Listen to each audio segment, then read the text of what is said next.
తెలంగాణకు భారీ పెట్టుబడులు ఆకర్షించడమే లక్ష్యంగా ముఖ్యమంత్రి రేవంత్ రెడ్డి దావోస్ పర్యటన సాగుతోంది. మన రాష్ట్రంలో పెట్టుబడులకు ఉన్న బలాబలాలు, ప్రాధాన్యతలను ప్రపంచ ఆర్థిక ఫోరం వేదికపై వివరిస్తున్నారు.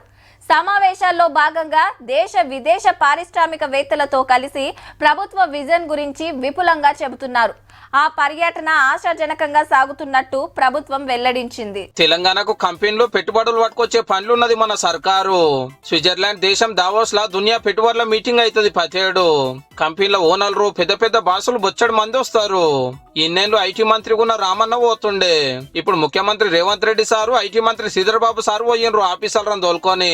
హైదరాబాద్, తెలంగాణలో కంపెనీలు పెడితే ఎంత ఫాయిదా అయ్యేది, ఏమేం సవలతులు చేసేది, పర్మిషన్లు ఎట్లా ఇచ్చేది, సర్కార్ ఎట్లా సపోర్ట్ చేసేది వాళ్ళకి చెప్తారన్నట్టు.